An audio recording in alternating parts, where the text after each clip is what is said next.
I am here with Steve O'Dwyer, the winner of PCA 2018 50K High Roller. Congratulations. Thank you. Now, the first question, I can't even believe I'm saying this. This is your 8th EPT win.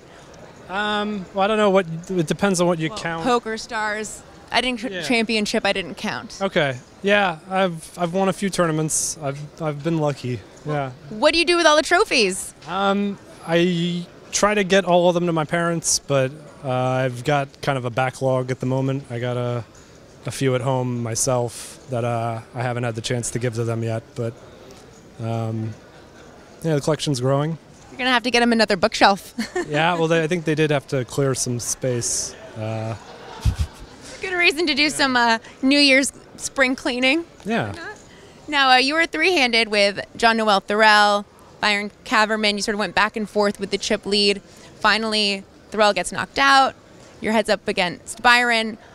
You were scooping him pots a little regularly, and then the big hand was when you had ace-jack, flop the ace, flop top pair. Can you sort of walk me through that hand and how you end up getting paid on top pair? Yeah, I think he made a good call. I was a little surprised he did make it. I mean, he called me with king high. 3-bet pre-flop. He called ace 9-3, I think, check. Turn was like a middle card that gave me there's 2 flush draws on the board, and I also had a flush draw. And I bet he called, and river paired the 3, I think. And I bet 600K, and he called. I think I have a lot of bluffs there, especially like early in a heads-up match for like a big title. I'm going to go for it a bunch. So I think he made a good call, but he was unlucky that I had it. Yeah, well, of course, that's why you're also betting there, right? Because you're hoping he thinks you are bluffing. Yeah, exactly. Yeah. And, of course, Byron's not known for being the fastest player in super high rollers. Do you think the shot clock helped your game today?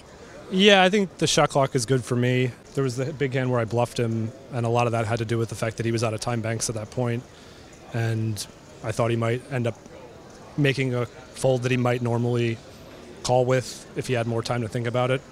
So I went for it, and it worked out, and yeah. So that is something you're paying attention to, like how many time cards he has, so you can rush him into a decision. Yeah, in these shot clock tournaments, it is really important to know how many time bank chips everybody has remaining, because if people are out of time bank chips, you can put a little extra pressure on them.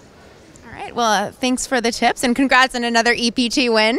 Thank you. And Mom and Dad, you'll be getting another trophy soon in the mail. Oh, no, they're going to be here in 2 days. So awesome. I get to give that one to them personally. They'll freak out customs on the way home. Yeah, I've had a few questions before. What's this? Has anyone doubted what the trophy was in your luggage? No, they're just like, oh, nice, good job. But they're usually like, what is that huge metal thing that's inside your bag? All right, well, Steve O'Dwyer, always keeping them guessing. Congratulations. Thank you.